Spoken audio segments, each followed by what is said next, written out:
अत्याचार, महिला अत्याचार म्हणतात. आज महिलांच्या आरक्षणावर गदा आणली.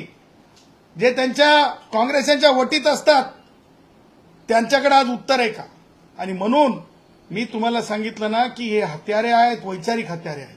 ज्याप्रमाणे दक्षिणेतील राज्ये या विधेयकाला विरोध करत होती, प्रादेशिक असमतोल होईल असं वाटतं. एक लक्षात घ्या, we the people of India आहे. इथे छोटं राज्य आहे, गोवा छोटं राज्य आहे किंवा सिक्कीम छोटं राज्य आहे म्हणून तिथले हक्क कमी होत नाहीत. जनसंख्या, लोकसंख्या आणि त्यावर आधारित सेन्सेस, त्यावर आधारित डिलिमिटेशन, त्यावर आधारित रिझर्वेशन असं आहे. मला एक समजत नाही, अर्ध्या हळकुंडानं पिवळे झालेले राज ठाकरे सारखे वैचारिक, त्यांना काही कळत तर काहीच नाही. संविधानाचं कळत नाही, टोलचं कळत असेल, ton ton ton toll toll toll toll त्यांना कळत असेल, पण संविधानातलं किती कळतंय मला माहिती नाही. कानात बोलायचं कळतंय, पण त्याच्या बाहेर जाऊन काय होत असते ते त्यांना किती कळतंय मला माहित नाही. म्हणून माझं म्हणणं आहे की संविधान साक्षर जी लोक आहेत, जे संविधानवादी लोक आहेत, त्यांनी न्यायालयात जाता येत नाही या प्रकरणात. ठिकठिकाणी काँग्रेसच्या कार्यालयांसमोर महिलांनी, विद्यार्थिनींनी, वंचितांनी, वंचितातल्या सगळ्या घटकांनी, भारतीय जनता पक्षाने सुद्धा कॉल दिला पाहिजे की यांना प्रत्येकाला जाऊन प्रश्न विचारला पाहिजे.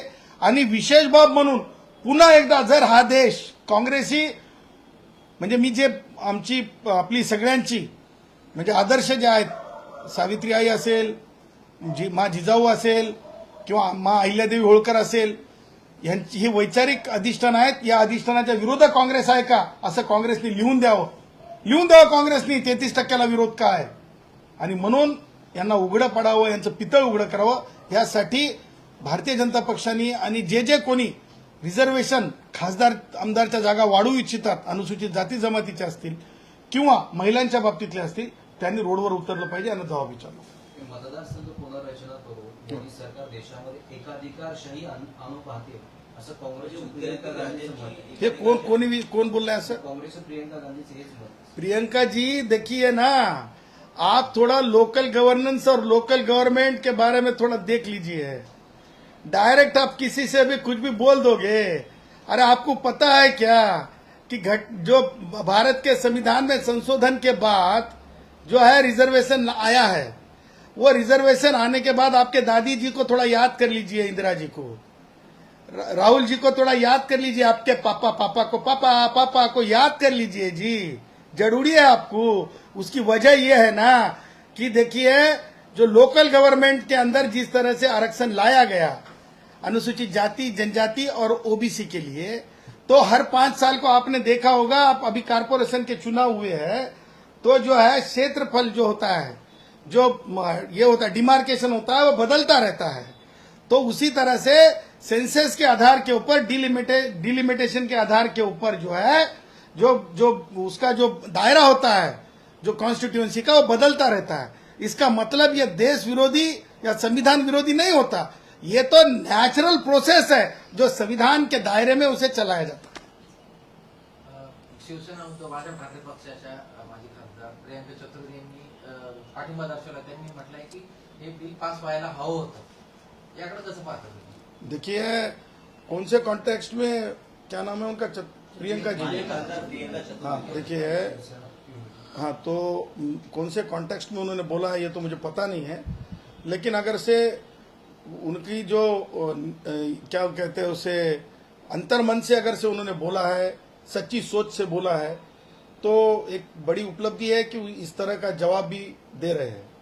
उनकी यानी उद्धव ठाकरे को भी इस चीज से सुनना चाहिए. मुझे पता नहीं उद्धव ठाकरे की पर्सनल क्या भूमिका है, लेकिन उद्धव ठाकरे ने भी अभी समय आ गया है कि इनसे सीखे. किससे? क्या नाम है इनका, प्रियंका चतुर्वेदी जी से सीखना चाहिए. उद्धव ने भी सीखना चाहिए. पण या संदर्भात राष्ट्रवादी काँग्रेस शरद पवार पक्षाचे सर्वेसर्वा शरद पवारांची काय प्रतिक्रिया पाहायला मिळाली? देखिए, यही तो है ना, वो चुप बैठते हैं और दूसरे को खुजली करने लगाते हैं.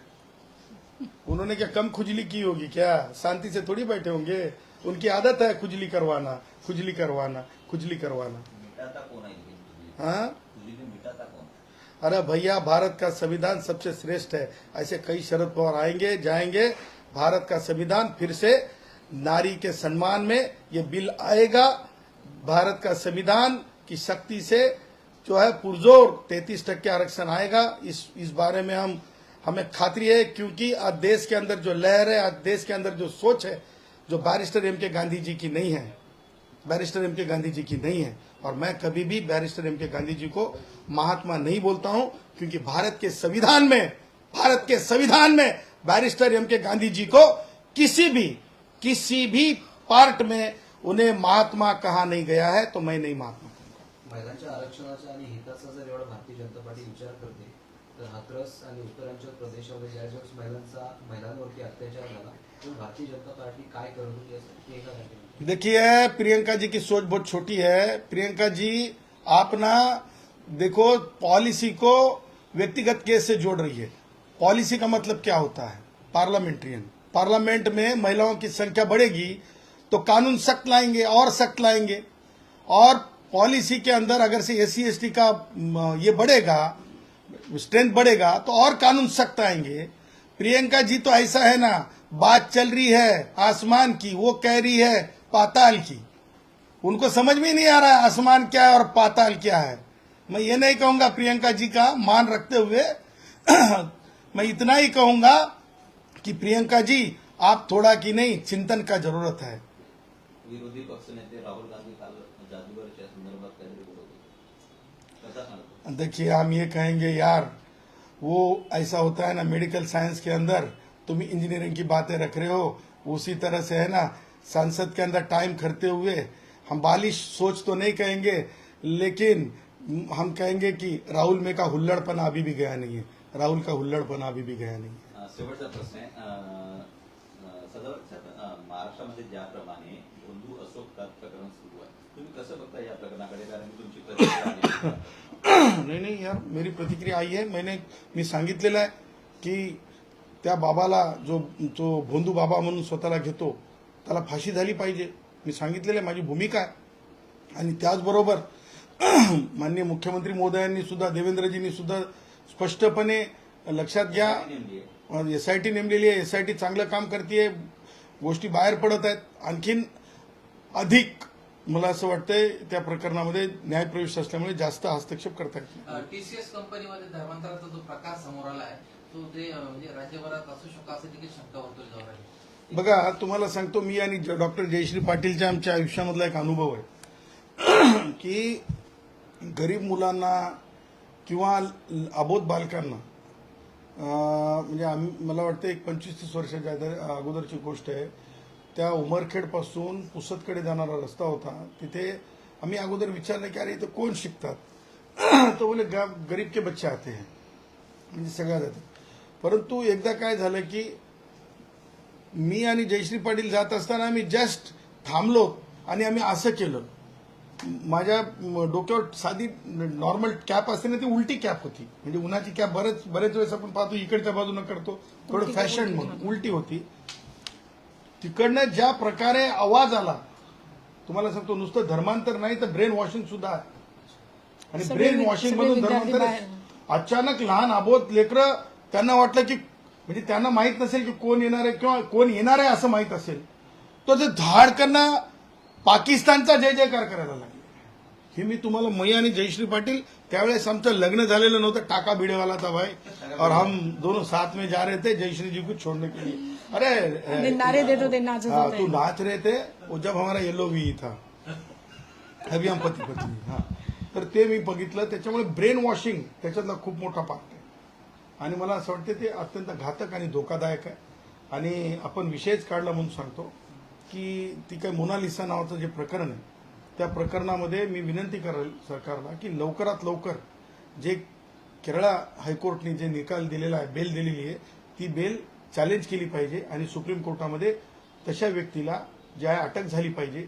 आणि मुलगी जी 16 वर्षाची आहे, जर म्हणजे रेकॉर्ड प्रमाणे, तर तिकडे तिला शिफ्ट केलं पाहिजे। मैं भारत की सरकार से अनुरोध करूंगा, क्योंकि 2 राज्य का सब्जेक्ट है, केरला मध्य प्रदेश, तो मोनालिसा बिटिया को जो एक यानी गरीब समुदाय से आती है, तो उसके माँ बाप भले ही चाइल्ड होते हुए भी जिस लड़की को आज ये कह सकते हैं ब्रेन वॉश करके उसको शादी करने पे यानी उसको तैयार किया होगा, तो मेरा ये कहना है कि जल्द से जल्द जो है मध्य प्रदेश की पुलिस हो, जहां पर एफआईआर दर्ज है, क्या नाम है उसका जो वो जिसने उसको लेके जाके शादी किया है, वो मोनालिसा का वो इस्लामिक पति, फरमान, वो फरमान को जल्द से जल्द उसको जो रिहाई की गई है, अंतरिम आदेश दिया है, उसको सुप्रीम कोर्ट में चैलेंज करे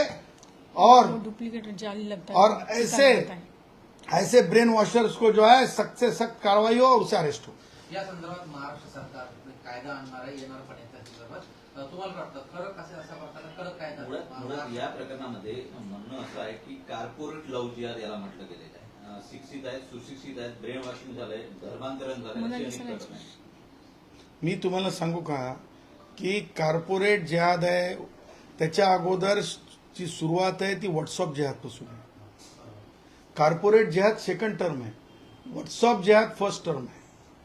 आणि त्याच्यामुळे व्हॉट्सअपवर मी म्हणत नाही सोशल मीडियावर कंट्रोल कोणी करावं, परंतु किमान आज टेक्नॉलॉजी एवढी वर गेलेली आहे, पुढे गेलेली आहे, तर काही डेटा, मी म्हणत नाही की डेटावर कंट्रोल असावं, परंतु मी हे म्हणत नाही की एखादी समिती असावी, परंतु where there are certain things, जसं अँटी नॅशनल जर एखाद्या फोनवर बोललं जाऊ लागलं तर ते ओळखलं जाते, तसंच त्याच धर्तीवर अशा प्रकारच्या प्रकरणांमध्ये, अशा प्रकारच्या वृत्तींवर लक्ष ठेवण्यासाठी सोशल मीडियाच्या माध्यमातून सुद्धा एक वॉच असला पाहिजे, असं माझं मत आहे. आणि उद्याच्याला मी खास करून एसटी महामंडळाच्या संबंधानं, रिक्षा कष्टकऱ्यांच्या संदर्भानं आणि परिवहन मंत्री काय नाव त्यांचं, प्रताप सरनाईक, ते काय बुर्जीवाले प्रताप सरनाईक, त्यांच्या बाबतीमध्ये, त्यांच्या कार्यप्रणालीच्या बाबतीमध्ये उद्या पत्रकार परिषद दुपारी 1 वाजता इथेच ज्याला मराठी येत नाही अशा रिक्षावाल्यांना देखील तेच उद्या बघा ना, लेखा जोखात देतो आणि सगळं शहाणपणाच काढून त्यांचा वाचतो.